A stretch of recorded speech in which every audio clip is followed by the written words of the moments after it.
ప్రభువైన యేసుక్రీస్తు వారిని స్తుతించి ఆరాధించడానికి పనులన్నింటిని ముగించుకొని అత్యాసక్తి కలిగి సిద్ధపడి వచ్చిన మీ అందరికీ యేసుక్రీస్తు వారి నామంలో వందనాలు తెలియజేస్తుంటున్నాను. అమ్మ, అందరికి వందనాలమ్మా. అయా పురుషులు యవనస్తులకు అందరికి వందనాలు. రైట్, పోయిన ఆదివారం ఏ వాక్యం నాకు గుర్తుందమ్మా ఎవరికైనా? జీవాహారమును నేనే, అంతేనా? నేనేనా? ఏమ్మా నేనేనా? యేసుక్రీస్తు వారా? జీవాహారము యేసుక్రీస్తు వారు, అంతేనా? అంతేనా? ఇంకేమైనా విన్నారా? అది మన తమ్మునేలు కదా, యూట్యూబ్లో ఉంటుంది, చూసారా?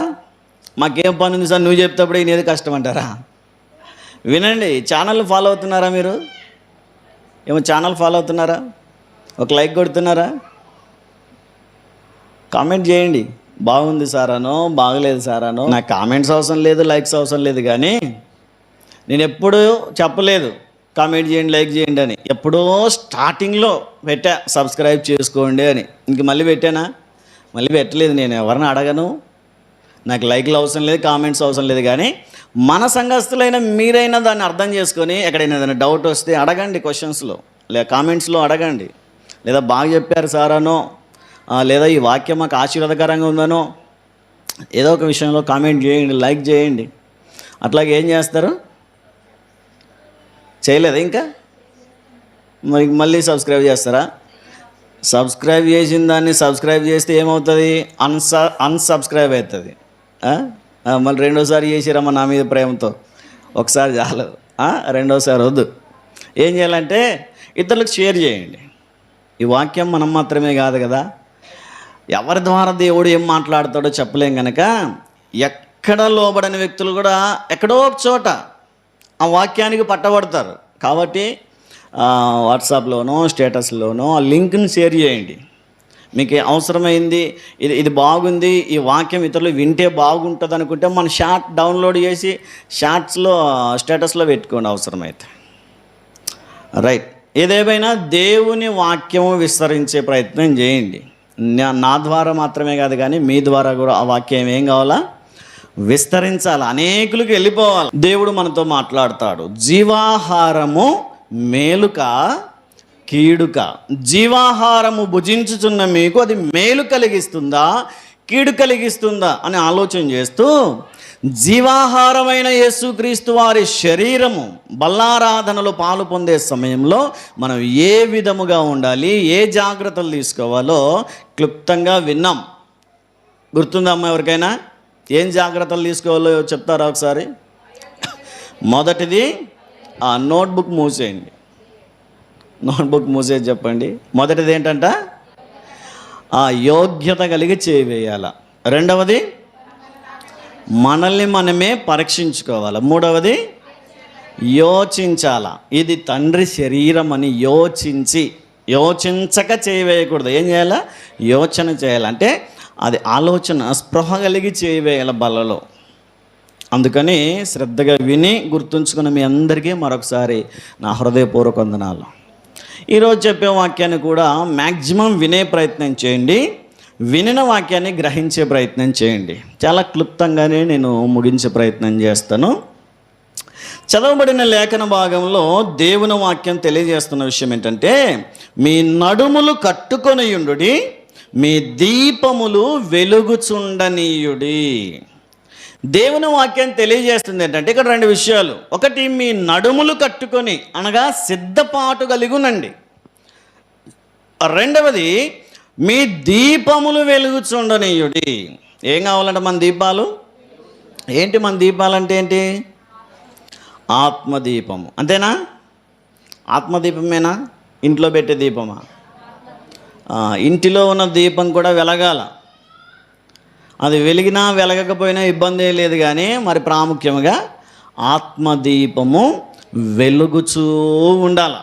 వెలిగించండి కాదు, వెలిగించండి అంటే ఒకసారి వెలిగిస్తాం, ఇంకా అది ఉంటుందో ఆరిపోతుందో దాని ఇష్టం అనుకుంటాం. కానీ ఆయన అంటున్న విషయం ఏంటంటే వెలుగుచుండనీయుడి. అది ఇంకా ఆరిపోవడానికి వీలు లేదు. మన ఆత్మను పాపములో నుంచి, మన దేహమును పాపములో నుంచి విమోచించినటువంటి దేవుడు మనల్ని తన వెలుగుతో నింపి మనలను, మన ఆత్మీయ దేహాన్ని, మన ఆత్మీయ జీవితాన్ని వెలిగించిన తర్వాత ఇంక ఎక్కడ ఆరిపోకుండా ఏం కావాలంట? వెలుగుతూ ఉండాలంట. మత్తయి సువార్తలో కూడా మనం చదవగలిగితే చూడండి ఒకసారి, మత్తయి సువార్త 5వ అధ్యాయము 16వ వచనాన్ని ఒకసారి చదువుదాం. మనుషులు మీ సత్క్రియలను చూచి పరలోకమందున్న మీ తండ్రిని మహిమపరుచునట్లు వారి ఎదుట మీ వెలుగు ప్రకాశింపనీయుడి. మన సత్క్రియలు మనుష్యుల ఎదుట ఏం కావాలంట? ప్రకాశించాలా. వెలగడం వేరు, ప్రకాశించడం వేరు. వెలగడం అంటే ప్రకాశించడం అంటే చాలా దూరం దాని వెలుగు విస్తరింపజేసుకోవడం. అయితే దేవుని వాక్యం తెలియజేస్తున్నట్టుగా ఈరోజు మనం క్లుప్తంగా ఆలోచన చేయగలిగితే దేవుడు వెలగమంటున్నటువంటి దీపం ఏంటి అని మనం ఆలోచన చేస్తే సామెతల గ్రంథంలో భక్తుడైన సొలొమోను గారు ఒక విషయాన్ని తెలియజేస్తారు. చూడండి, సామెతల గ్రంథము 20వ అధ్యాయము 27వ వాక్యాన్ని ఒకసారి చదువుదాం. నరుని ఆత్మ యెహోవా పెట్టిన దీపము. చాలా ఇక్కడ చూడండి, మానవుని యొక్క ఆత్మ దేవుడు పెట్టిన దీపం. ఈరోజు మనలో ఉండి మనల్ని నడిపిస్తున్నటువంటి ఆత్మ దేవుడు పెట్టిన దీపము. ఆ దీపం ఏం కావాలంట? వెలుగుచూ ఉండాలి. ఇంకా ఆరిపోవడానికి వీల్లేదు. మనలో ఉన్నటువంటి ఆత్మదీపం ఆరిపోయింది అనుకోండి, ఏమని అర్థం? ఏమో చెప్పండి, అందరూ చెప్పండి. పోయినారనేనా? మూటముల సర్దమనేనా దాని అర్థం? ఇప్పుడు ఆత్మదీపం ఆరిపోతేనే దేవుని వాక్యం తెలియజేస్తున్నట్టుగా నిష్ప్రయోజనం, శరీరం కేవలం నిష్ప్రయోజనమైందని మనం చూస్తాం. చూడండి, క్రొత్త నిబంధనలో ఒకసారి మార్కు సువార్త, క్షమించండి, యోహాను సువార్త 6వ అధ్యాయము 63వ వచనాన్ని ఒకసారి చదవండి. ఆత్మయే జీవింపజేయుచున్నది, శరీరము కేవలం నిష్ప్రయోజనం. వినండి అమ్మ, తలల పైకెత్తండి. చూడండి, ఆత్మయే జీవింపజేసేది, మనల్ని నడిపించేది, మనల్ని జీవింపజేసేది, మనల్ని బ్రతికించేది దేవుడు పెట్టిన ఆత్మదీపం. ఈ శరీరం ఎట్లాంటిదంట? నిష్ప్రయోజనం, అంటే ఏం ఉపయోగం లేనిది. ఎవరైనా చనిపోయిన తర్వాత ఈ దేహాన్ని ఎంత టైం పెట్టుకుంటాం? ఒకరోజు, మహా అయితే మరుసటి రోజు వరకు. ఇంకా గట్టిగా అంటే ఒక 3 రోజుల, ఒక 2 రోజుల. ఇవి వచ్చాయి కదా ఈ మధ్యలో, ఏంటివి? ఫ్రీజర్ బాక్సులు. దాంట్లో పెట్టుకుంటే ఒక 2 రోజుల. కానీ మన ఫారిన్ కంట్రీస్లో చనిపోయిన వాళ్ళని ఇంచుమించు ఒక వారమైనా పెట్టుకుంటారు. వాళ్ళు అక్కడి నుంచి వాళ్ళకి వీసా దొరకాలా, ఫ్లైట్స్ బుక్ కావాలా, వాళ్ళు ఊరికి రావాలా, ఆ శవాన్ని తీసుకొని రావడానికి వాళ్ళకి అన్ని పర్మిషన్స్ రావాలా. ఈ లోపు ఒక వారం 10 రోజులు టైం పడుతుంది. ఈ వారం 10 రోజులైనా వాళ్ళు దాంట్లో పెట్టుకొని ఆ వారం 10 రోజులైనా చెడిపోకుండా, చెక్కు చెదరకుండా పెట్టుకోగలిగే టెక్నాలజీ ఉంది కనుక ఒక 7 రోజులైనా 10 రోజులైనా దాన్ని క్యారీ చేయగలుగుతారు. ఐగుప్తీయుల్లో చాలా ఏళ్ల క్రితం నుంచే ఉంది ఈ పద్ధతి. ఐగుప్తీయులు ఒక బాక్స్లో పెట్టి సుగంధ తైలమును, సుగంధాలన్నిటిని పూసి ఒక బాక్స్లో పెడతారు. ఏండ్ల సంవత్సరాల తర్వాత అయినా మరలా వారిని మనం చూడవచ్చు అని. మరి అది వాస్తవమో అబద్ధమో తెలియదు కానీ, అయితే ఈ శరీరం అయితే ఏ ఉపయోగం ఉండదు. మనలో ఉన్నటువంటి ఆత్మదీపము ఆరిపోయిన తర్వాత ఈ శరీరము కేవలం నిష్ప్రయోజనమైంది. అయితే మన ఆత్మదీపమును ఆర్పివేయకూడదని దేవుని వాక్యం తెలియజేస్తుంది. అది ఎల్లప్పుడూ మండుచూ ఉండాలి. మనలో ఉన్నటువంటి ఆత్మ ఎప్పుడు నిరంతరము మండుచూ ఉండాలి. మనలో ఉన్నటువంటి ఆత్మ ఆరిపోవడానికి వీల్లేదు, చల్లారిపోవడానికి వీల్లేదు. చతికిలబడి పాపములో పడి పతనమైపోయే స్థితిలోనికి వెళ్ళడానికి వీల్లేదని దేవుని వాక్యం తెలియజేస్తుంది. కాబట్టి నిరంతరం మనం ఎలా ఉండాలంట? మండుచూ ఉండాలి, వెలుగుచూ ఉండాలి, ప్రకాశిస్తూ ఉండాలంట. బైబిల్ గ్రంథంలో ఒక వ్యక్తిని గురించి వ్రాయబడింది. అతడు మండుచూ ఉండెను, అతని వెలుగులోనికి మీరు కొంతకాలం వచ్చి ఉంటిరి. మోషేని గురించేనా? కంగ్రాచులేషన్స్. మోషే ఎక్కడ మండాడు?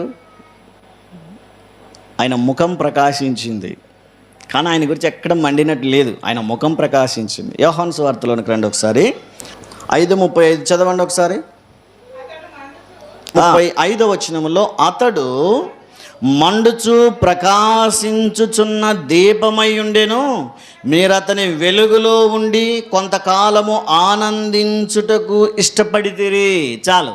ఇక్కడ దేవుడు అక్కడ చేరుకున్న ప్రజలందరితో మాట్లాడుతూ అంటున్న విషయం ఏంటంటే, బాప్తిస్మమిచ్చి యోహాను ఎలా ఉన్నాడంట?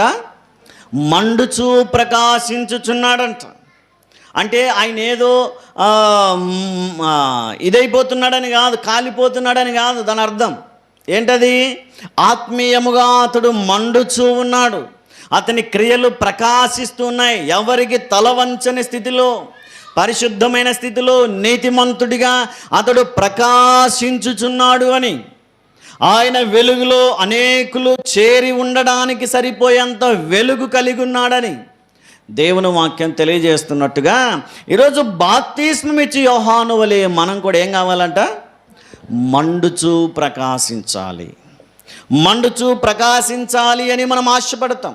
మన ఆత్మ మండుచూ ఉండాలి, మన దేహము దేవుని కొరకు వాడబడాలని దేవుని వాక్యం తెలియజేస్తున్నట్టుగా మనమందరము మండుచూ ప్రకాశించు వారి వలె మన దీపములు, దేవుడు మనకిచ్చినటువంటి ఆత్మదీపము ఆరిపోకుండా ఉండాలి అంటే మన క్రియలు అనేకుల ఎదుట ఏం కావాలంట? ప్రకాశించాలి. మరి ఈ దీపం మండుచూ ఉండాలంటే ఏం కావాలి అని మనం ఆలోచన చేయగలిగితే, సరే, భౌతికమైన దీపం వెలిగించబడ్డానికి ఒత్తి ఎలాగ అవసరమో, ఆయిల్ ఎలాగ అవసరమో, దానికి కావలసినటువంటి ఇవి ఏ విధంగా అయితే అవసరమో, మన ఆత్మదీపం వెలిగించబడాలి అంటే మనం ఏం చేయాలి అని ఆలోచన చేద్దాం. దానికంటే ముందుగా మన ఆత్మదీపం వెలుగుచూ ఉండాలి అంటే ఆత్మదీపము ఎలా ఉండాలి అని ఆలోచన చేసే ప్రయత్నం చేద్దాం. చూడండి ఒకసారి మార్కు సువార్త 4వ అధ్యాయము 21వ వచనాన్ని ఒకసారి చదువుదాం. మరియు ఆయన వారితో ఇట్లనెను, దీపము దీపస్తంభము మీద నుంచబడుటకే గాని కొంచెము క్రిందనైనను మంచము క్రిందనైనను ఉంచబడుటకు తేబడదు కదా. చాలు. ఇక్కడ చూడండి, దేవుని వాక్యం తెలియజేస్తూ ప్రభువైన యేసుక్రీస్తు వారు మాట్లాడుతున్న విషయం ఏంటంటే, ఏదైనా దీపం వెలిగించబడిన తర్వాత అది అనేకులకు వెలిగివ్వాలి, అనేకులకు అది దారి చూపాలి, అనేకులు దాని వెలుగులో తమ పనులు చేసుకునే విధంగా ఉండాలి. కానీ అనేకులకు అది ఉపయోగపడాలి అంటే ఆ దీపం ఎక్కడ ఉండాలంట? దీపస్తంభము మీద ఉండాలి. కానీ కొంతమంది దీపస్తంభము మీద ఉంచక దాన్ని ఎక్కడ పెడుతున్నారంట? కొంచెము కిందనైనాను, ఆ కొంచెం కిందైనా మంచం కిందైనా పెడితే ఆ దీపం అంతగా వెలిగించబడదని, అది ఆరిపోయే అవకాశం ఉందని ప్రభువైన యేసుక్రీస్తు వారు తెలియజేస్తూ ఉంటున్నారు. ఈరోజు మనం ఈ రెండు విషయాలను కొన్ని నిమిషాలు ఆలోచన చేయగలిగితే, మన ఆత్మదీపము వెలుగుచూ మండుచూ ఉండాలి అంటే మనం కూడా మన ఆత్మీయ జీవితమును కొంచెము కింద కానీ మంచము కింద కానీ ఉంచకుండా మన ఆత్మీయ దీపం వెలుగుచూ ఉండేలా, ప్రకాశిస్తూ ఉండేలా జాగ్రత్త పడాలని దేవుని వాక్యం తెలియజేస్తూ ఉంది. అయితే మన ఆత్మదీపం ఆరిపోవడానికి మొదటి కారణం, మన ఆత్మదీపం ఎక్కడ పెడుతున్నామంట? కొంచెము కింద. కొంచెము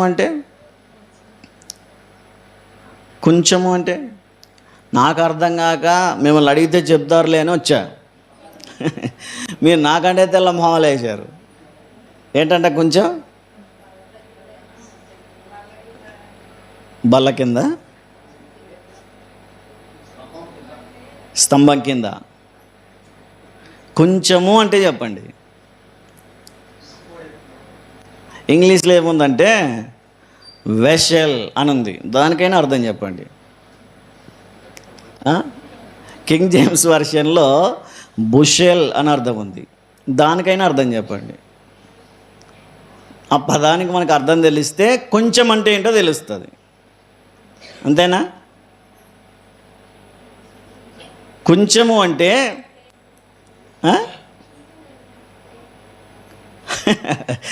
ఏది చెప్తున్నారు చెప్పడానికి ప్రయత్నం చేస్తున్నారు. కొంచెడు తింటావనే అంటారు కదా, అంటారా? మీ ఊర్లో అంటారా? మన ఊర్లో అంటారా? కొంచెడు తింటావనే అంటారు. అంటే ఎంత తింటామని? దండి తింటామనా? కొంచెడు అంటే దండిగానే. కొంచెం అంటే కొంచెం అంటే కొంచెమా, తక్కువనా? కొంచెము కింగ్ జేమ్స్ వర్షన్ ప్రకారం నేను గూగుల్ చేశా నిన్న నైట్ ప్రిపేర్ అయ్యేటప్పుడు. బుషెల్ అని వస్తే దానికి అర్థం ఏంటని నేను ఆలోచన చేస్తున్నప్పుడు కింగ్ జేమ్స్ వర్షన్ ప్రకారం ఇశ్రాయేలు దేశంలో కొలవడానికి ఉపయోగించే ఒక పాత్ర ఏంటంట? ఒక పాత్ర. మనం బియ్యాన్ని దేంతో కలుస్తాం? పడిన. మనం పడి అంటాం, ఇశ్రాయేలీలు ఏమంటారు దాన్ని? కొంచెము. ఏదైనా కానీ కొలవడానికి ఉపయోగించే పాత్ర.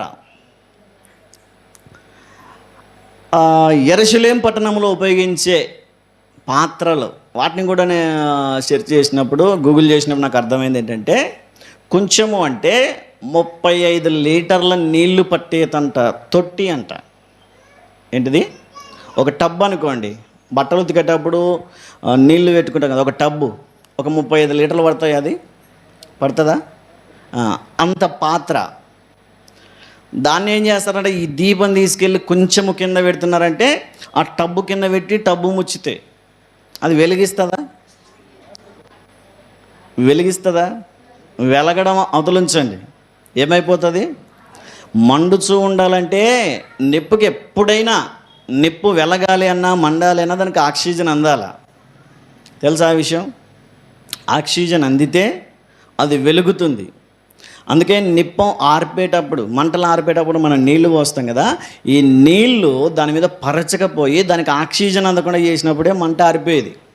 ఏదైనా గ్యాస్ సిలిండర్ అంటుకున్నప్పుడైనా దానిపైన తడిగుడ్డో ఏదో ఏమంటారు అంటే, దానికి ఎక్కడ సరౌండింగ్లో ఆక్సిజన్ అందకుండా దాన్ని క్లోజ్ చేసేస్తే అది ఆరిపోతుందని. ఇప్పుడు ఈ ఆత్మదీపం ఎక్కడ పెట్టారంట? మార్కు సువార్త 4:21 ప్రకారము కొంచెము కింద. కొంచెము అంటే ఏమని అర్థం చెప్పాను? ఒక కొలమానం, దేన్నైనా ఒక కొలిచేటువంటి పరికరం. మన భాషలో, మనకు అర్థమయ్యే భాషలో చెప్పాలంటే ఒక పడి, ఒక చిన్న క్రొవ్వొత్తి వెలిగించి పడి కింద పెడితే అది ఏ విధంగా వెలిగివ్వదు. బహుశా కొద్దిసేపు వెలిగినా అది ఆరిపోతుంది. అందుకే ఈరోజు మన ఆత్మీయ దీపాన్ని కూడా మనం దేని కింద పెడుతుంటాం అంటే కొంచెము కింద. ఆత్మీయంగా మనం ఆరిపోవడానికి, దేవుడు పెట్టిన ఆత్మదీపమైన మన ఆత్మ ఆరిపోవడానికి ఒక కారణం ఏంటంటే, మన ఆత్మీయతను కొంచెము క్రింద పెట్టేస్తున్నాం. అంటే ఒక కొలబద్దకు మన ఆత్మీయతను ఆపాదించేస్తున్నాం. ఒక కొలత ప్రకారం జీవించడానికి ప్రయత్నం చేస్తాం. మన భక్తిని ఒక కొలతల్లో చూపిస్తాం. బైబిల్ గ్రంథంలో కొలమాన ప్రకారం భక్తిని చేసే వాళ్ళు ఉన్నారు. ఎవరు తెలుసా? ఇంకా ఆ కొలతలకి ఎక్కువ చేయరు, ఆ కొలతలకి తక్కువ చేయరు. గుర్తున్నారు ఎవరైనా? చూడండి ఒకసారి క్రొత్త నిబంధనలోనికి రండి. లూకా సువార్త 18వ అధ్యాయంలో పరిసయ్యునితో దేవుడు పరిసయ్యుడు మాట్లాడుతూ ప్రార్థన చేస్తూ ఒక మాట అంటాడు. 11వ వచనం చదవండి ఒకసారి. పరిసయ్యుడు నిలవబడి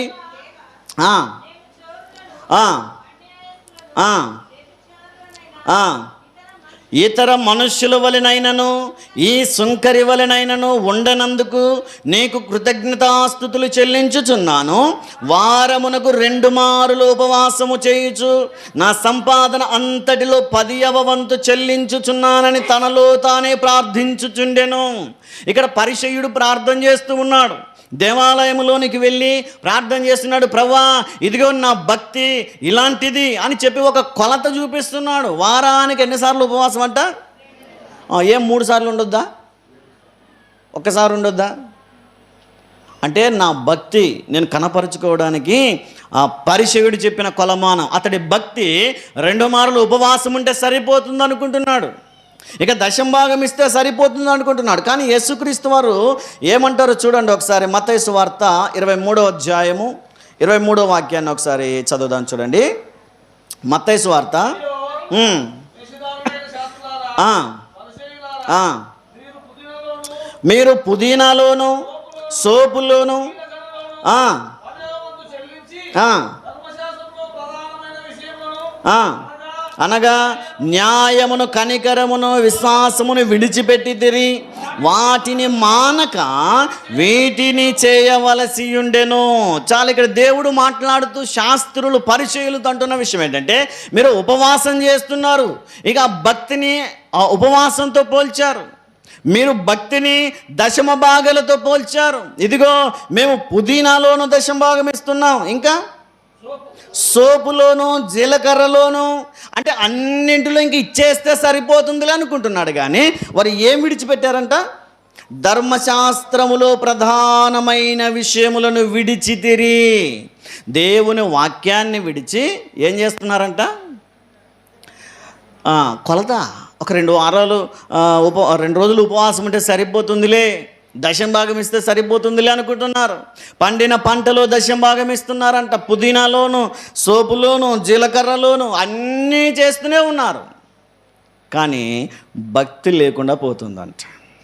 ఈ ఆత్మదీపాన్ని శాస్త్రులు పరిచయులు కొంచెముతో, అంటే ఒక కొలతతో కొలుస్తున్నారు.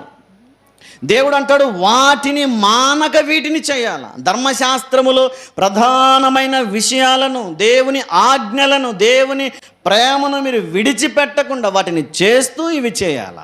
మీరేం చేశారంటే ఒక కొలతకు ఆపాదించేశారు భక్తిని. ఇదిగో వారంలో ఒకరోజు మందిరానికి వెళ్తే సరిపోతుందిలే అనుకుంటున్నారంట కొంతమంది. ఏమ్మా, మీరు కూడా ఏమనుకుంటారంటే ఇంకా ఆదివారం వెళ్ళాం కదా చాలే అనుకుంటారంట. ఏమనుకుంటారు? ఆదివారం పోతే చాలే, ఇంకా వారంలో ఒకరోజు దేవుని మందిరానికి వెళ్ళాలా అంటే ఇప్పుడు మన కొలత దేంతో కొలిచాం? వారంలో ఒకరోజు. కొంతమంది పొద్దునెళ్ళేంలే వేకుజాం ప్రార్థనకి, ఇంకా రాత్రి అవసరం లేదనుకుంటారు.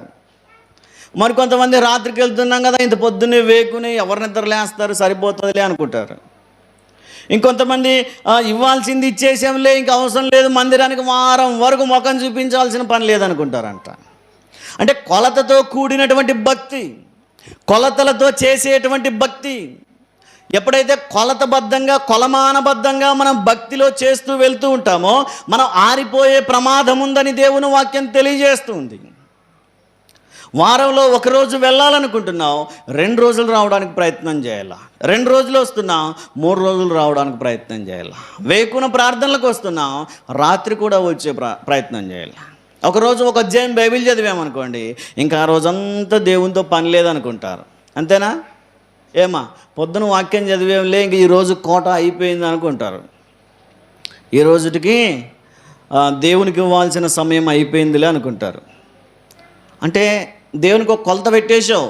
పొద్దునైనా మధ్యాహ్నమైనా రాత్రి అయినా రోజుకు ఒక అధ్యాయం చదివితే చాలే అనుకుంటారు. ఇంకా అది ఎప్పుడైనా సరే రోజుకు ఒక అర్ధగంట ప్రార్థన చేసుకునే వాళ్ళు ఒక 1/2 అవర్ ప్రార్థన చేసుకున్నారు, ఇంకా టైం ఉంది, అయినా 1/2 అవర్ అయిపోయింది కదా, ఇక చాలే ప్రార్థన అనుకుంటారు. టైం ఉంటుంది, 1/2 అవర్ తర్వాత ఇంకేం పని ఉండదు, అయినా టైం అయిపోయింది కదా, ఇంకేం అవసరం లేదులే అనుకుంటారంట. అంటే కొలమానం ప్రకారం, కొలబద్ద ప్రకారం చేసేటువంటి భక్తి ఆరిపోయే, నీ ఆత్మదీపం ఆరిపోవడానికి అవకాశం ఉందని. ఈరోజు మనం కూడా కొన్నిసార్లు ఒకరోజు వెళ్తాం, వారానికి ఒక్కరోజే అని నిర్ణయించుకునే వాళ్ళు ఉంటారు. అది తప్పు. నీ ఆత్మదీపం ఆరిపోవడానికి అవకాశం ఉంటుంది.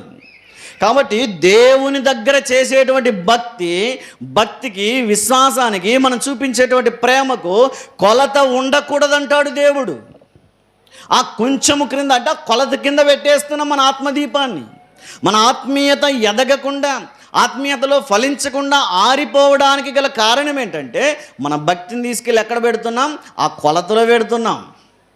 వారంలో ఒక్కరోజు అనుకుంటాం. కొంతమందికి నెలలో ఒకసారి బలలో చేస్తే చాలే, ఇక మళ్ళీ వెళ్ళాల్సిన అవసరం లేదనుకుంటారు. అంతేనమ్మా? కొలమానం ప్రకారం చేసేది కాదు భక్తి.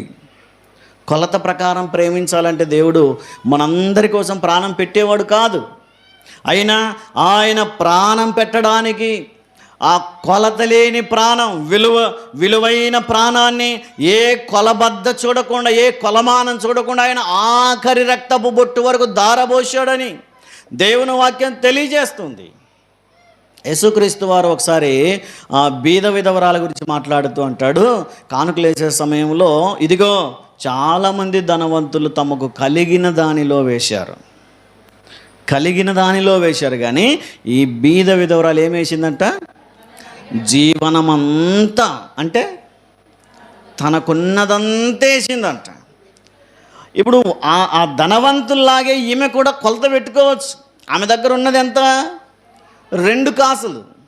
మనకు అర్థమయ్యే భాషలో ఒక 2 రూపాయలు అనుకోండి. 2 రూపాయలు దశంభాగం అంటే ఎంత? 10 రూపాయలు. 2 పైసలా? ఆలోచన చేసి చెప్పండి. 20 పైసలా? 20 పైసలు తీసుకెళ్ళి దశంభాగం వేస్తే దేవుడు ఒప్పుకుంటాడు. కానీ ఆమె తన భక్తిని 20 పైసలకు కుదించలేదు. ఏం చేసిందట ఆమె? ఆ కొలతే మొద్దు నా దేవుని దగ్గర అనుకునింది. శాస్త్రులు, పరిసయ్యులు, అక్కడ ఉన్నటువంటి ధనవంతులు ఆ కొలమానం ప్రకారమే దేవుణ్ణి ప్రేమించారు. కానీ ఆ బీద విధవరాలు మాత్రం కొలతకు మించి, దేవునికి తన స్తోమతకు మించి తన జీవనమంతయు వేసింది అంటాడు. ఇంగ్లీష్ బైబిల్లో మనం చదివితే వాళ్ళు వేసింది వారికి అవసరం లేనిది అని ఉంది. కొన్నిసార్లు తెలుగు బైబిల్ అర్థం కాకపోతే నేను ఎక్కువ ఇంగ్లీష్లో అర్థం చేసుకోవడానికి ప్రయత్నం అదేమో కానీ కొన్ని పదాలు తెలుగులో కంటే ఇంగ్లీష్లో ఈజీగా అర్థమవుతుంటాయి. చదివారు మీరు ఎప్పుడైనా? తెలుగే చదవం కాదు సార్ అంటారా? తెలుగే అర్థం కాదు ఇంగ్లీష్ ఆడంటారా? నాకు కొన్ని పదాలు తెలుగులో కంటే ఇంగ్లీష్లో ఈజీగా అర్థమవుతాయి. ఇంగ్లీష్ ట్రాన్స్లేషన్లో చూస్తాను. వారు వేసింది వారికి అవసరం లేనిది అని ఉంది ఇంగ్లీష్ బైబిల్లో. ధనవంతులు వేశారు కానీ వారికి అవసరం లేనిది వేశారంట. 1,00,000 రూపాయలు ఈరోజు నాకు పని ఉందనుకుంటే, 1,00,000 రూపాయలు 1,000 రూపాయలు ఉన్నాయనుకోండి, ఈ 1,000 రూపాయలు పైన ఉన్నాయి ఇప్పటి దేవునికి అయ్యని వేస్తారంట. అంటే అవసరం లేకుండా ఇంక దీంతో ఏం పని లేదు అనుకున్నప్పుడు వేశారు అని ఇంగ్లీష్లో అర్థం ఉంది.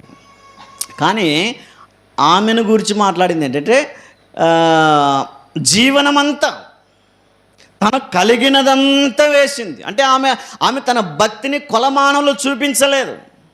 కాబట్టి దేవుని మందిరానికి వచ్చేటప్పుడైనా మనం కూడా మన భక్తి విషయంలో ఎప్పుడు కొలతలు చూడకూడదు. దేవుని విషయంలో, మందిరానికి వచ్చే విషయంలోనైనా, ఇచ్చే విషయంలోనైనా, మనం పడే ప్రయాస విషయంలోనైనా కొలతలు చూడకుండా ప్రయాసపడితే ఆత్మదీపం ప్రకాశిస్తుంది. మన ఆత్మీయ దీపము వెలుగుతూ ఉంటుంది.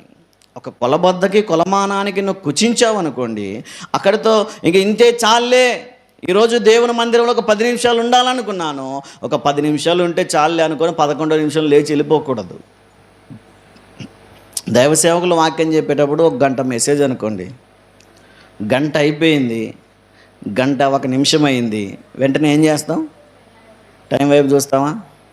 అంటే నువ్వు దైవ సేవకుని సందేశాన్ని ఎక్కడ గురించావని ఆ గంటలోపు ఏం చెప్పినా వింటారు. గంట దాటిందంటే మర్మం చెప్తానన్నారు.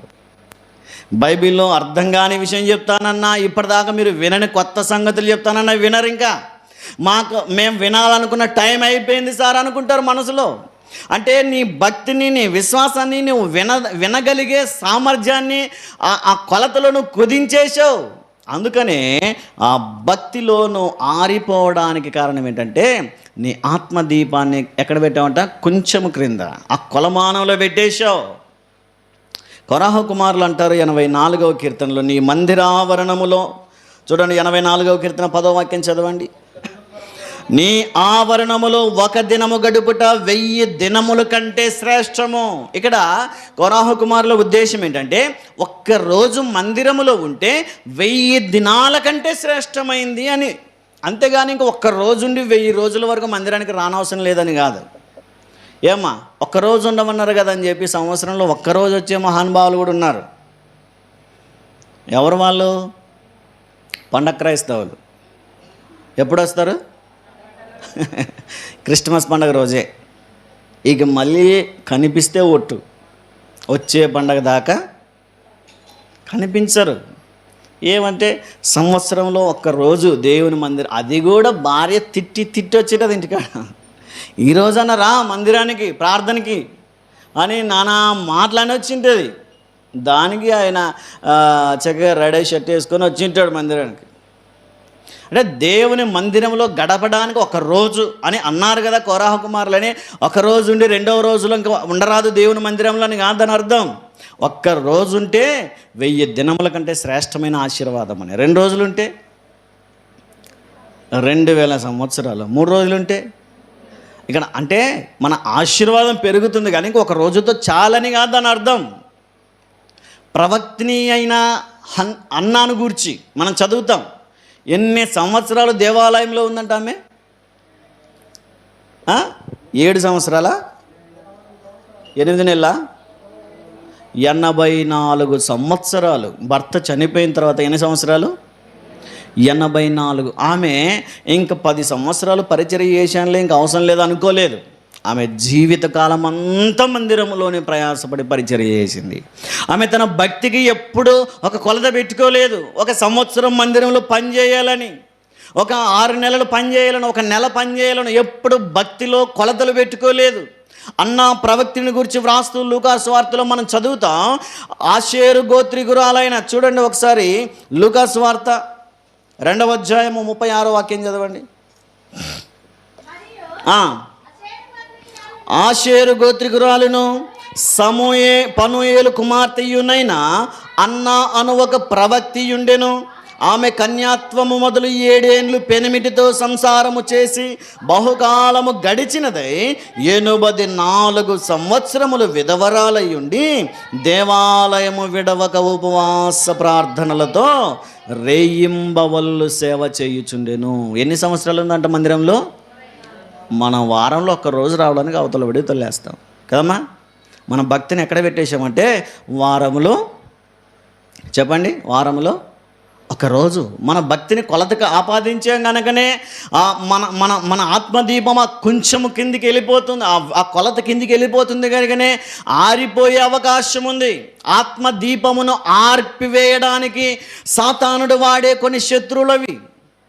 సాతానుడు నిన్ను ఆర్పివేయడానికి, నువ్వు ప్రకాశించకుండా, నువ్వు మండకుండా, నువ్వు ఆత్మీయంగా ఎదగకుండా సాతానుడు ఉపయోగించే మొదటి ఆయుధం, మొదటి శత్రువు, మనల్ని ఫలించకుండా, మండకుండా, ప్రకాశించకుండా చేసేటువంటి మొదటి శత్రువు ఏంటంటే కొంచెము అంటే కొలత. ఈరోజు మనం ఆదికాండంలో కూడా హనోకును గురించి చదువుతాం. ఎన్ని సంవత్సరాలు దేవునితో నడిచాడంటే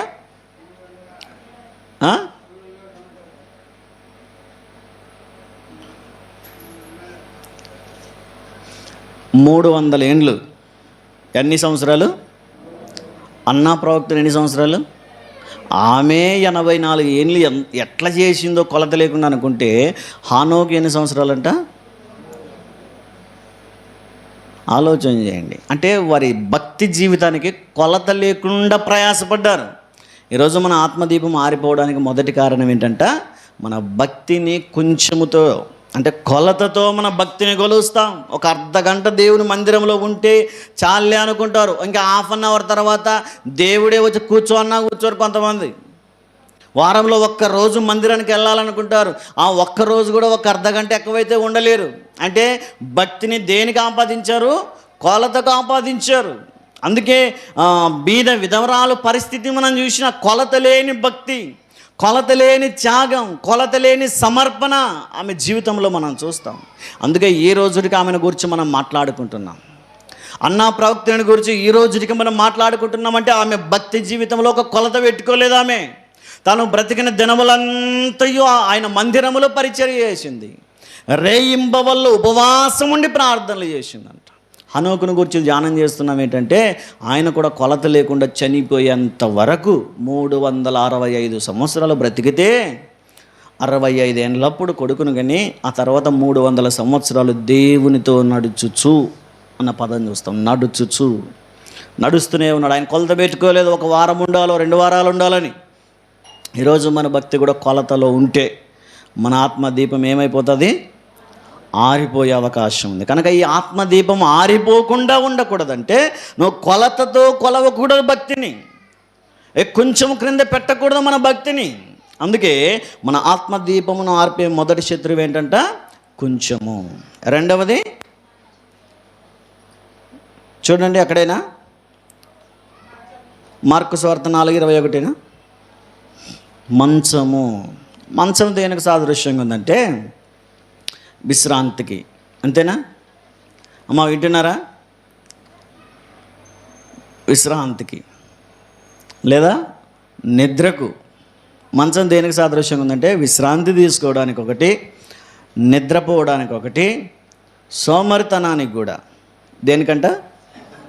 ఇప్పుడు మన ఆత్మదీపాన్ని ఆర్పే రెండవ శత్రువు ఏంటంట? మంచము. అంటే సోమరితనము. సోమరోడు అనుకుంటాడంట, ఒరే ఎంతసేపు పడుకుంటావు లేరా అంటే, ఇంకొద్దిసేపు పడుకుంటాను నండి అంటాడంట. చదివారా సామెతల గ్రంథంలో సోమరిని గురించి చదివారా? చూడండి సామెతల గ్రంథము 6వ అధ్యాయము 9వ వాక్యం చదువుదాం. సోమరి ఎందాక నీవు పండుకొని ఇందువు, ఎప్పుడు నిద్ర లేచెదవు? ఇంకా కొంచెము పడుకుందును, ఇంకా కొంచెం కునుకుదును,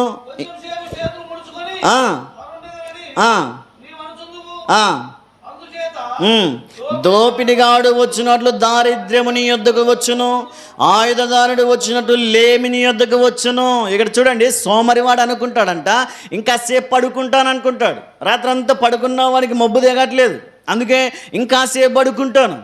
ఎవరే ఇంకా కాసేపు అయింది లేవరా అంటే, ఇంకాసేపు కాళ్ళు చేతులు ముడుచుకొని పడుకుంటాను అంటాడంట.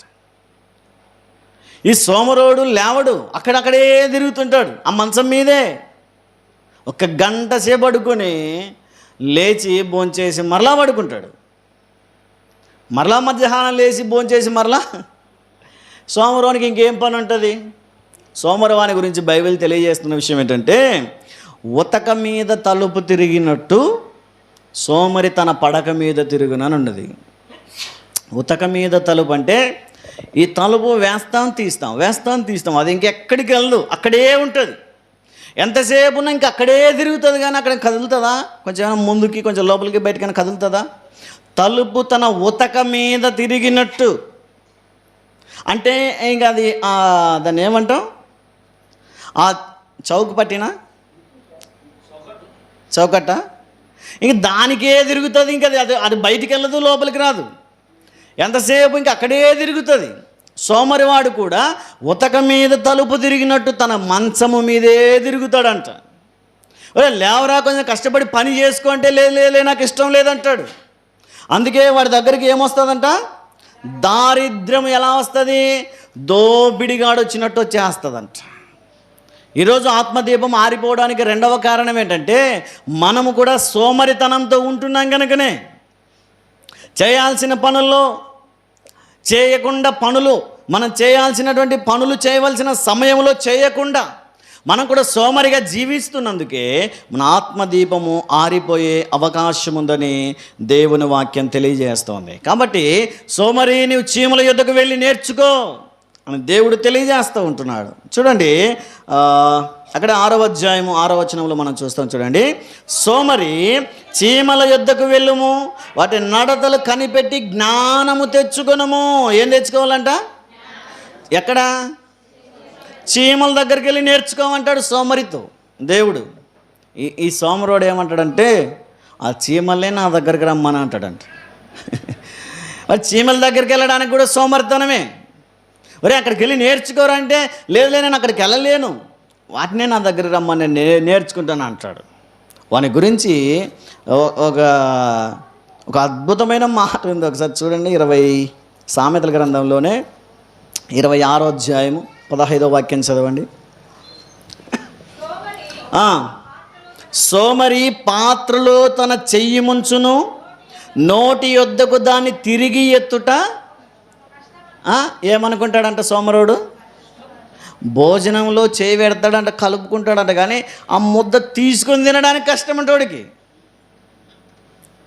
చూడండి సోమరోడి చేష్టలు ఎలా ఉన్నాయో, వాడి చేతలు ఎలా ఉన్నాయో చూడండి. వాడికి కలుపుకుంటాడు, ఆ భోజనం కలుపుకుంటాడు, కానీ తినడానికి కష్టం అంటాడికి. ఈరోజు మన ఆత్మదీపం ఆరిపోవడానికి ఆ దీపము దీపస్తంభం మీద ఉండకుండా కొంచెము కింద, మరొకటి మంచము కింద అంటే నీ ఆత్మదీపం ఆరిపోవడానికి మంచం కింద అంటే నువ్వు సోమరిగా జీవిస్తున్నావు. చేయాల్సినటువంటి పనులు చేయకుండా సోమరిగా జీవిస్తున్నావు. ప్రార్థన జరుగుతూనే ఉంటుంది. చాలామంది మైకిన పడినా ప్రార్థనకు రారు. అంటే ఏంటి దాని అర్థం? ఇప్పుడు రాని వాళ్ళంతా ఏమని? రాని వాళ్ళంతా ఏమని?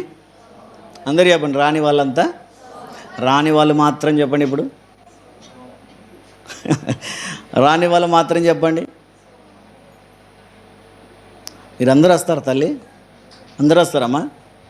వేకుజాము ఎంతమంది వచ్చారు? సార్ లేడు కదా అనుకున్నారా? సార్ లేడులే, ప్రార్థన ఎవరు పెడతారా? ప్రార్థన జరుగుతుంది కదా వారమంతా. ఆలోచన చేయండి. మందిరానికి రాని వారు కూడా దేంతో పోల్చాడు దేవుడు? సోమరులతో. నువ్వు చేయాల్సిన టయానికి మైకిన పడుతున్నా పడుకుంటున్నావంటే నువ్వు సోమరివాడివి, నువ్వు సోమరిదానివి. అందుకే నీ ఆత్మదీపము ఆరిపోయే అవకాశం ఉందంటున్నాడు దేవుడు. దావీదు భక్తుని గురించి మనం చదువుతాం చూడండి. సమూయేలు 2వ గ్రంథములోనికి రండి ఒకసారి. 2వ సమూయేలు గ్రంథము 11వ అధ్యాయము 1వ వచనం చదవండి. రాజులు యుద్ధమునకు బయలుదేరు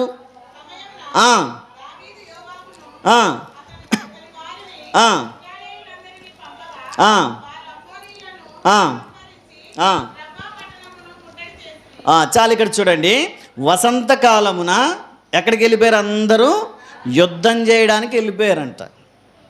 ఆ కాలం యుద్ధం చేసే కాలం. అక్కడ సోమరిగా ఉంటే సరిపోదు, యుద్ధానికి వెళ్ళాలా.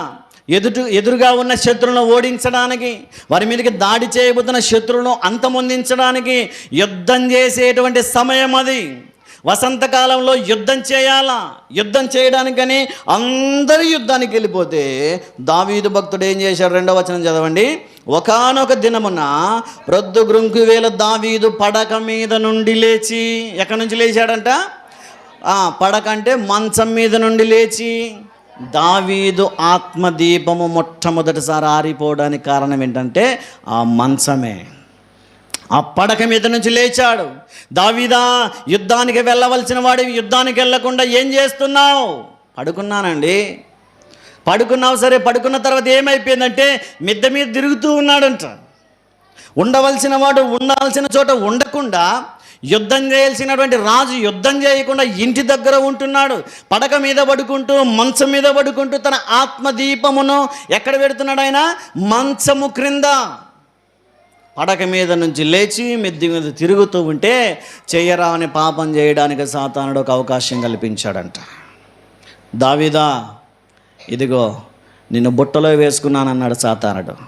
ఒక ఎరగా వేశాడు, బత్షెబను ఎరగా వేశాడు. బత్షెబను ఇది చేయాలని సాతానుడు ఆలోచన కాదు, కానీ దావీదును పాడు చేయాలని సాతానుడు ఆలోచన. బత్షెబను చూపించాడు, ఆమెను పిలిపించేలా, ఆమెతో పాపం చేసేలా ప్రయత్నం చేశాడు, ఉరియాను చంపించే ప్రయత్నం చేశాడు. వీటన్నింటికీ కారణం ఏంటంటే యుద్ధానికి వెళ్ళకుండా దావీదు ఏం చేస్తున్నాడు? పడుకుంటున్నాడు. ఈరోజు ఆత్మీయులు ఆత్మీయంగా ఎదగకపోవడానికి ఒక కారణం పడుకోవడం. పడుకోవడం తప్ప అంటే కాదు, సరిపోయేంత నిద్రపోవడం మంచిది. పడుకోవడం, రెస్ట్ తీసుకోవడం, విశ్రాంతి తీసుకోవడం మనకు, మన దేహానికి మంచిది.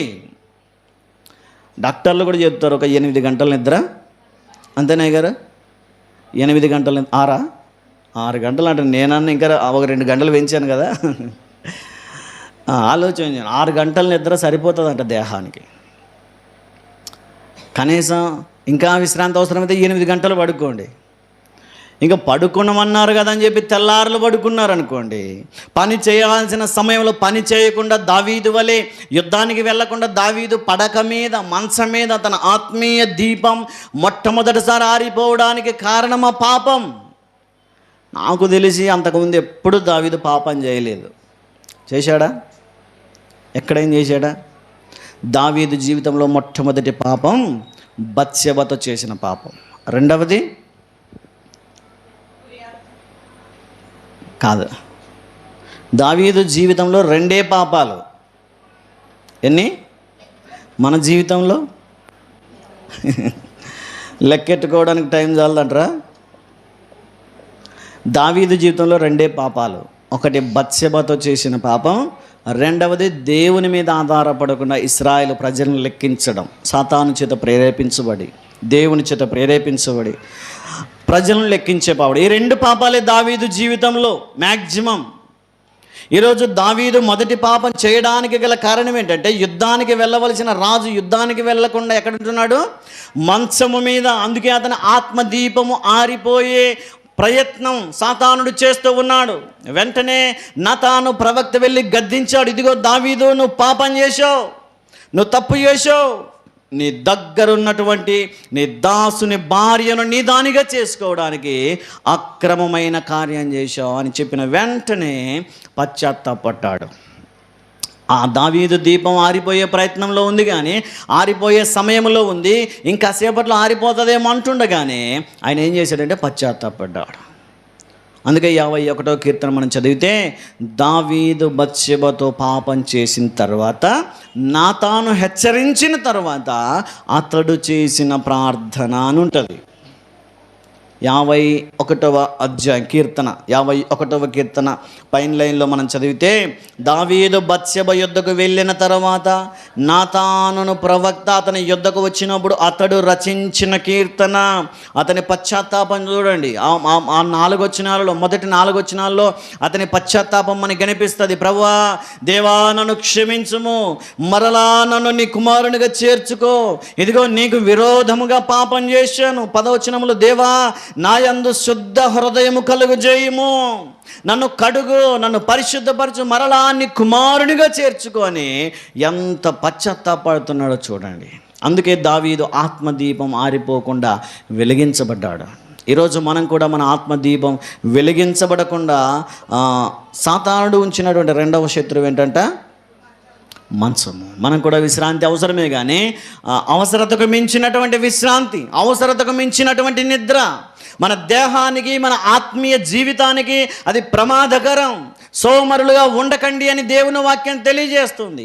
కష్టపడి పని చేసుకోండి అని దేవుని వాక్యం తెలియజేస్తుంది. చాలామంది యవ్వన కాలంలో ఉండి కూడా, కష్టపడే బలం ఉండి కూడా, కష్టపడే వయస్సుండి కూడా తల్లిదండ్రుల మీద ఆధారపడేటువంటి బిడ్డలు ఉన్నారు. అది దేవుని వాక్యానుసారంగా యవ్వన కాలంలో తల్లిదండ్రులకు ఆసరాగా ఉండాల్సినటువంటి వయస్సు అది. అందుకనే దేవుని వాక్యం తెలియజేసిన, సోమరులుగా ఉండకండి. సోమరిగా ఉంటున్నావంటే నీ ఆత్మదీపం మారిపోతుందని పరమగీతముల గ్రంథంలో మనం చదువుతాం. దేవుని సంఘమునకు సూచనగా ఉన్నటువంటి, దేవుని సంఘమునకు మాదిరిగా ఉన్నటువంటి ప్రియురాలైన కన్యక, ఇదిగో నేను నా మంచము మీద పరుండి నా ప్రియుని వెతుకుచున్నానంటది. 3వ అధ్యాయం 1వ వచనములో, రాత్రివేళ పరుండియుండి నేను నా ప్రాణ ప్రియుని వెదికి తిని, వెదికినను అతడు కనపడలేదు, దేవుడు కనిపించలేదు. మంచము మీద పరుండి, సోమరులుగా పరుండి, విశ్రాంతిలో పడుండి దేవుని వెతికితే దేవుడు కనిపించడు. మన ఆత్మీయ జీవితం ప్రకాశించదు, ఆత్మదీపం ఆరిపోయే అవకాశం ఉంది. అందుకే ఆ ప్రియురాలు వెతుకుతూ ఉంది, ఇదిగో నా మంచము మీద పరుండి రాత్రి వేళ నేను వెతికి తిని కానీ నా ప్రియుడు నాకు కనిపించలేదంటుంది. 4వ వచనంలో మనం చదువుతాం, నేను వారిని విడిచి కొంచెం దూరము పోగా అతడు నాకు ఎదురుపడెను. హల్లెలూయా, హల్లెలూయా. మంచము విడిచిపెట్టింది, సోమరితనాన్ని విడిచిపెట్టింది, విశ్రాంతిని విడిచిపెట్టింది, దేవుని కొరకు పరిగెత్తడం నేర్చుకుంది, దేవుని వెతకడం నేర్చుకుంది. అందుకే వాటిని విడిచి కొంచెము దూరము వెళ్ళగా అతడు నాకు ఎదురుపడెను, అతడు నాకు కనిపించాడు, దేవుడు కనిపించాడు. ఆమె ఆత్మదీపం వెలిగించబడ్డానికి కారణం ఆమె మంచాన్ని విడిచిపెట్టింది. ఈరోజు మన ఆత్మదీపం ఆరిపోవడానికి రెండవ కారణం ఏంటంటే మంచము లేదా సోమరితనము. ఈరోజు సోమరులుగా జీవించడానికి దేవుడు మనల్ని ఎన్నుకోలేదు. దేవుడు మనల్ని కష్టపడి పని చేయడానికని. మన సంఘములో ఎన్నో సమస్యలు, సమాధానం లేని పరిస్థితులు, సంఘములో ఎన్నో అనారోగ్యాలు, మన సంఘాలలో ఉన్న కుటుంబాలలో ఎన్నో సమస్యలు. ఒక కుటుంబం కొరకు ఒక కుటుంబం మరలా ప్రార్థన చేయాలా, మనం కూడా విశ్రాంతి తీసుకోవడానికి వీల్లేదు. దేవుడు అంటాడు, శోధనలో ప్రవేశించకుండా మెలకువగలిగి ప్రార్థన చేయండి అంటాడు దేవుడు. విశ్రాంతి తీసుకుంటానాడవేంటి? యేసుక్రీస్తు వారు ఒలీవల కొండకి వెళ్ళినప్పుడు, గెత్సెమనే తోటలోనికి వెళ్ళేటప్పుడు శిష్యులకు చెప్పాడు, ఒరేయ్ మీరు ఇక్కడ ఉండండి, ప్రార్థన చేయండి, నేను కొంచెం దూరం వెళ్ళి ప్రార్థన చేస్తానంటే యేసుక్రీస్తు వారు ప్రార్థన చేసి తిరిగి వచ్చేసరికి వాళ్ళు ఏం చేస్తున్నారంట? నిద్రపోతున్నారు. అందుకే దేవుడు వారిని లేపాడు, ఇదిగో పేతురు లే, నిద్రపోవడానికి, విశ్రాంతి తీసుకోవడానికి, సోమరిగా ఉండడానికి సమయం కాదు ఇది, నీ ఆత్మదీపం ఆరిపోయే అవకాశం ఉంది అని చెప్పి మరలా వెళ్ళి ప్రార్థన చేసుకొని తిరిగి వచ్చేసరికి మరలా పడుకున్నారంట. పేతురు కాసేపైనా మేలుకొని ఉండలేవా? ఒక్క గడి అయినా ప్రార్థన చేయలేవా? ఇదిగో శోధన రాబోతుంది, ఆత్మదీపం ఆరిపోకుండా ఉండాలంటే పడకను వదిలే, మంచాన్ని వదిలే, విశ్రాంతిని వదిలే, నీ సోమరితనాన్ని వదిలే, దేవుని కొరకు ప్రయాసపడ్డం నేర్చుకో. మన సంఘములో ఉన్న ప్రతి కుటుంబం కొరకు ప్రతి వ్యక్తి ప్రార్థన చేయాలా. వ్యక్తిగతంగానైనా, విజ్ఞాపన ప్రార్థనలోనైనా, ఉపవాస ప్రార్థనలోనైనా మనం ఏం చేయాలా? సోమరిగా ఉండడానికి వీల్లేదు, ప్రార్థన చేయాలి ప్రతి వ్యక్తి కొరకు. ప్రపంచంలో నశించిపోతున్న ప్రతి మానవుని కొరకు ప్రార్థన చేయవలసిన భారం మన మీద ఉంది. విశ్రాంతిగా ఉన్నాము, సోమరిగా ఉన్నామంటే మన ఆత్మదీపము ఆరిపోయే అవకాశం ఉంది. అందుకనే రెండవదిగా మన ఆత్మదీపం ఎక్కడ పెట్టకూడదంట? మంచము కింద. మూడవదిగా బైబిల్లో లేదు కానీ ఈ రైమింగ్ కలిసిందని దానికి కలిపినటువంటి పదం ఏంటంటే, మొదటిది ఏంటంట కొంచెం, రెండవది మంచము, మూడవది కంచము. ఏంటంట కంచం అంటే? దీపస్తంభమా? దీపమా? ప్లేటా? ఇంగ్లీష్ అయితే అర్థమవుతుంది నాకు, ఇంగ్లీష్లో చెప్పాలా. చూడండి, లూకాసు వార్తలో మనం చూస్తాం. లూకాసు వార్త 8వ అధ్యాయం 16వ వాక్యం చదవండి త్వరగా. 8వ అధ్యాయం 16వ వాక్యం చదువుదాం. ఎవడును దీపమును పాత్రతో కప్పివేయడు. ఏం చేయడంట? ఆ దీపం వెలగాలి అంటే పాత్రతో కప్పివేయడు. ఆ దీపం వెలగాలంటే కంచముతో కప్పివేయడు. ఈరోజు ఈ కంచము బుద్ధులు మనలో ఉన్నందుకే మన ఆత్మదీపం ఆరిపోయే అవకాశం ఉంది, ఆరిపోయే ప్రమాదం ఉంది. కంచము అంటే తిండిబోతుకు సాదృశ్యంగా, ఈ కంచము, ఈ ప్లేటు దేనికి సాదృశ్యంగా ఉందంటే తిండిబోత్తనానికి. తిండికి తినడం తప్పు కాదు, తిండిబోత్తనం తప్పు. బైబిల్ ప్రకారంగా యేసుక్రీస్తు వారు సువార్త చేసిన ప్రతి చోటికి వచ్చేవారంట ప్రజలు. వచ్చేవారైనా? ఎక్కడ ఆయన వాక్యం చెప్పినా, యేసుక్రీస్తు వారు ఎక్కడ నిలవబడి వాక్యం చెప్పినా, ఎక్కడ ప్రార్థనలు చేసినా, ఎక్కడ స్వస్థతలు చేసినా తండోపతండాలుగా వచ్చేవారు ప్రజలు. అలాగే ఒకసారి తిబేరియా సముద్రపు తీరంలో వాక్యం చెప్తున్నాడు. ఎక్కడ? రేడూరులో కాదు, ఎక్కడంట? తిబేరియా సముద్రపు తీరంలో చెప్తూ ఉన్నాడు. చాలామంది ప్రజలు వచ్చారు, ఇంచుమించు ఒక 20,000 మంది ప్రజలు వచ్చారు. అక్కడే 5 రొట్టెలు 2 చేపలను 5,000 మందికి పంచిన సందర్భం అక్కడే చాలామందికి పంచి ఆహారం పెట్టాడు. ఇక రాత్రి అయిపోయిన తర్వాత శిష్యుల్ని పంపించేసి ఈయన ఒక దోణిలో వెళ్ళిపోయి ఆ పక్కనే తిబేరియా సముద్రపు దరినే ఉన్నటువంటి కపెర్నహూముకి వెళ్ళిపోయాడు యేసుక్రీస్తు వారు. ఇక్కడ ఉన్నటువంటి 20,000 మంది ప్రజలు ఈయన దగ్గర ఉంటే బాగుంటుంది, ఈ చేపలు రొట్టెలు ఎప్పుడు తింటాం ఇంత కడుపు నిండి అని చెప్పి మరలా తిబేరియా నుంచి కపెర్నహూముకి వెళ్ళారంట. వీళ్ళు అంటున్నారంట, ప్రభువా ఎప్పుడొచ్చావు ప్రభువా, మేము చూడనే లేదే నిన్ను, ఎప్పుడొచ్చావు మా కళ్ళ ముందు, మేము తిబేరియాలో నీ కొరకు ఎదురు చూస్తూ ఉన్నాం, నీ కొరకే కాచుకొని కూర్చున్నాం కదా ప్రభువా అంటే దేవుడు ఏమంటారో చూడండి ఒకసారి. యోహాను సువార్త 6వ అధ్యాయము 26వ వాక్యం చదవండి. యోహాను సువార్త 6వ అధ్యాయం 26వ వాక్యం చదవండి.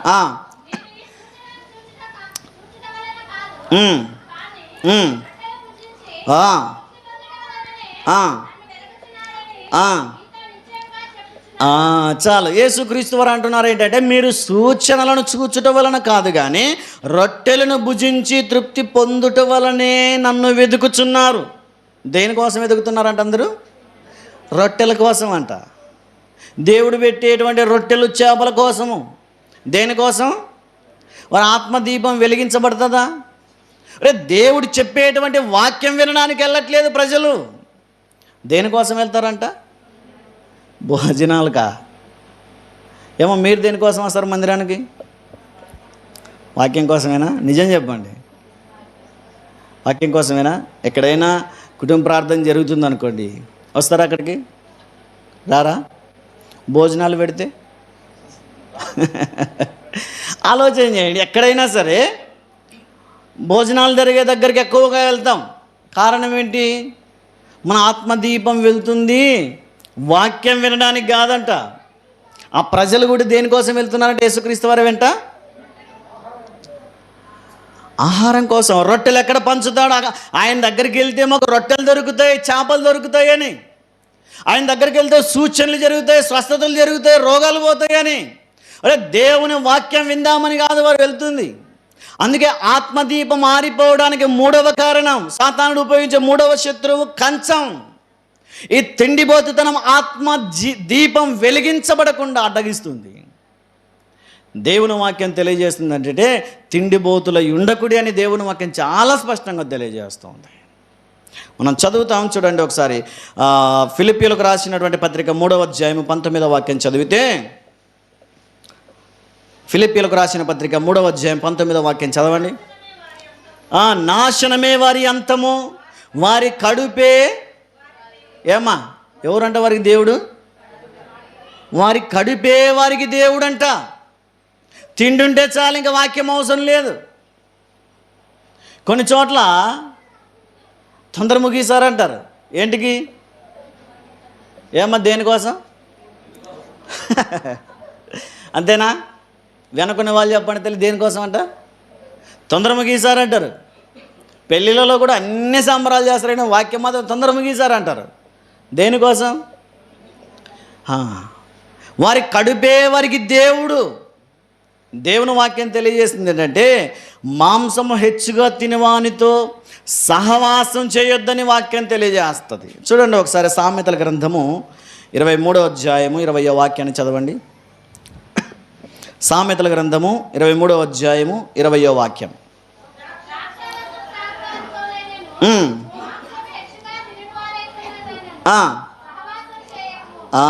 మాంసము హెచ్చుగా తినివారితో ఏం చేయకూడదంట? ఏమా అర్థమవుతుందా? తినువారితో కాదు. ఈ పదం మీకు అర్థమైందా? తినువారితో కాదు, హెచ్చుగా తినువారితో. అంటే తిండిబోతులతో ఏం చేయకూడదంట? మీ ఫ్రెండ్స్లో ఎవరైనా తిండిబోతులు ఉంటే విడిచిపెట్టేయండి. ఏమేమి బాగానే ఇస్తుంటే నాతో బాగా మాట్లాడుతుంటే ఏమైందంటే నీ తిండిపోద్దానా అను. ఏమన్నావా? అట్లాంటి వాళ్ళతో సహవాసం చేయొద్దని బైబిల్ చెప్తుందంటే తిండిబోతుతనం ఎంత ప్రమాదమైందో చూడండి. ఇక కడుపోయే వారికి దేవుడంట. తిండుంటే చాలు, వాక్యం అవసరం లేదు. ఎక్కడైనా మీటింగ్లకి వెళ్ళామనుకోండి, ఏంటంటే భోజనాలు అని అడుగుతాం. ఎవరు వాక్యం చెప్తారో అవసరం లేదు కొన్నిసార్లు మనకు కదా. భోజనాలు ఎక్కడ పెడుతున్నారు? పెళ్ళిళ్ళ దగ్గరనైనా వాక్యం వింటామా మందిరంలో కూర్చొని? ఎక్కడంటే భోజనాలు ఏం చేశారు? ఈ వివరాలు ఎక్కువగా అనుకుంటుంటాం. అంటే కొంతమందికి ఇంకా తిండే దేవుడు. అందుకే ఆత్మదీపం ఆరిపోవడానికి కారణం ఏంటంట? తిండిబోతుతనముగా ఉంటే, తిండిబోతులుగా ఉంటే ఆత్మదీపం ఆరిపోయే అవకాశం ఉంది. అందుకే హోషేయ గ్రంథంలో మనం చదువుతాం, మీరు ఎంత తిన్ననో మీ ఆకలి తీరటం లేదు. చూడండి హగ్గయి గ్రంథము 1వ అధ్యాయం 6వ వాక్యం చదవండి.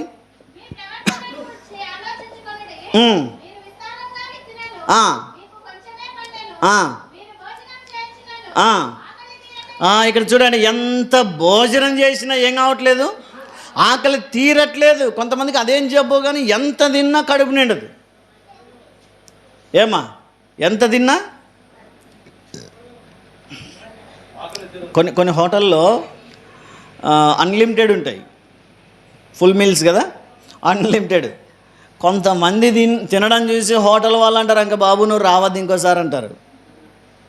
నీకు మేము పెట్టలేమురా, నువ్వు ఇంక రావద్దు అంటారు. అదేంటంటే ఫుల్ మీల్సే కదా అంటే ఫుల్ మీల్సే, కానీ ఒక మనిషి తినేదానికంటే కొంచెం ఎక్కువ తిన్నా పెడతాం. కానీ ఈడే ముగ్గురు తినేంత భోజనం తింటే నీ డబ్బులు వద్దు, నీవు రానే రావద్దు మా హోటల్కి అంటారు. ఎంత తిన్నా ఆకలి తీరట్లేదు. కానీ కష్టజీవులు చూడండి, ప్రసంగి గ్రంథం 5వ అధ్యాయం 12వ వాక్యం చదవండి. ప్రసంగి గ్రంథము 5వ అధ్యాయము. కష్టజీవులు కొద్దిగా తిన్నను, ఎక్కువగా తిన్నను సుఖముగా నిద్రపోతారంట. కష్టజీవులు, కష్టపడి పని చేసుకునేవారు కొంచెం తిన్నా కడుపు నిండుతుంది, కొంచెం తిన్నా తృప్తి ఉంటుంది. సోమరిపోతులకు ఎంత తిన్నా తృప్తి ఉండదు. అందుకే తిండి మీద ఎక్కువ ఆధారపడుతుంటారు చాలామంది. తిండిబోతుతనము ఆత్మదీపం ఆరిపోవడానికి ప్రమాదమని దేవుని వాక్యం తెలియజేస్తూ ఉంది. కొంతమంది ఈ యొక్క జబ్బు దైవ సేవకుల్లో కూడా వచ్చేసింది. ఎవరిలోకి? దైవ సేవకులు కూడా భోజనాలు చూసి ఆశపడేటువంటి దైవ సేవకులు ఉన్నారు. ఈ మీ ఎదుటి చెప్పకూడదు కానీ చాలామంది దైవ సేవకులు కూడా ఫస్ట్ ప్రిఫరెన్స్ దేనికి ఇస్తారు? నన్ను అనుకునేరు తల్లి. నేను ఎంత తింటానో మీకు తెలుసు కదా. వినండి, తిండిబోతుతనము అంటే కంచం మన ఆత్మదీపం మారిపోయేటట్టు చేస్తుంది. సామెతల గ్రంథంలో మనం చూస్తే నువ్వు తిండిబోతువైన ఎడల, చూడండి సామెతల గ్రంథం 23వ అధ్యాయం 2వ వాక్యం చదవండి.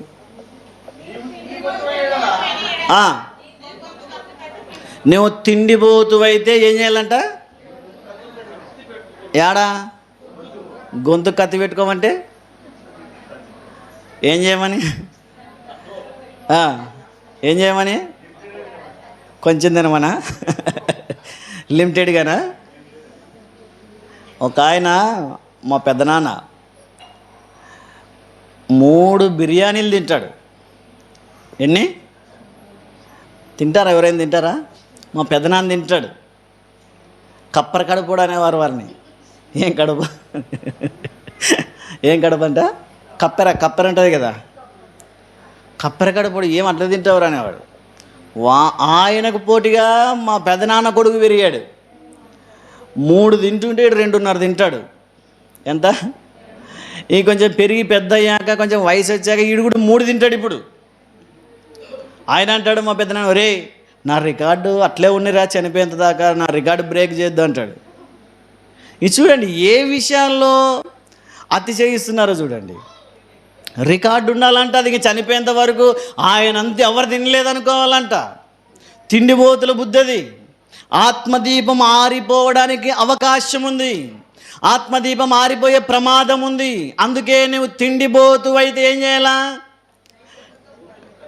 కత్తి పెట్టుకోమంటే ఏంటి దాని అర్థం? తగ్గించమని. కత్తి పెట్టుకునేరు పోయి సారి చెప్పాడు దానికని.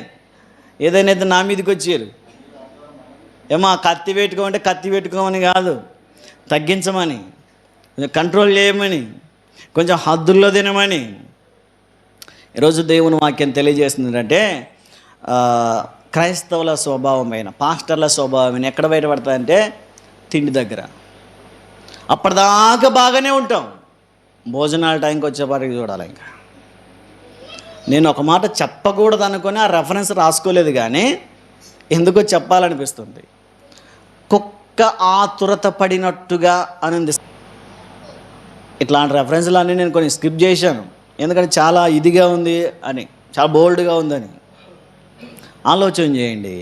మరి ఆత్మదీపం ఆరిపోకూడదంటే కంచం కింద పెట్టకూడదు. మొదటిది ఏంటంట? ఆత్మదీపము ఆరిపోకూడదంటే కొంచెము కింద పెట్టకూడదు, అంటే కొలతతో నీ భక్తిని కొలచకూడదు. రెండవది మంచము కింద పెట్టకూడదు, అంటే సోమరితనంగా ఉండకూడదు. ఆత్మదీపం ఆరిపోకూడదు అంటే మూడవది కంచము కింద, అంటే తిండిబోతుగా ఉండకూడదు. ఈ మూడింటిని తొలగించుకుంటే, కొంచెమైనా మంచమైనా కంచమైనా మన జీవితాల్లో తొలగిస్తే మన ఆత్మీయముగా మన ఆత్మదీపాలను వెలిగించుకుంటామని దేవుని వాక్యం తెలియజేస్తూ ఉంది. మరి ఏం చేయాలా? ఈ ఆత్మదీపము వెలగాలి అంటే, మండాలి అంటే, ప్రకాశించాలి అంటే అది కొంచెం కింద వద్దు, మంచం కింద వద్దు, కంచం కింద వద్దు. మరి ఎక్కడుండాలి ఆ దీపం? దీపస్తంభము మీద ఆ దీపం ఉండాలి. ప్రకటన గ్రంథం 1వ అధ్యాయం 20వ వాక్యంలో చదువుతాం. 19, 20 కలిసి ఉంటాయి, చదవండి. ఆఖరి లైన్లో ఆ 7 దీపపు స్తంభములో 7 సంఘములు అని ఉంటుంది.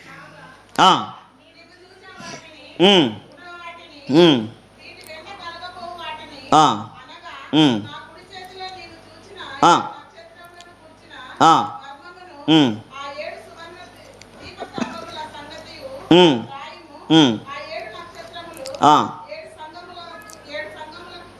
ఆ, ఆ, ఆ, 7 దీపస్తంభములు ఏమంట?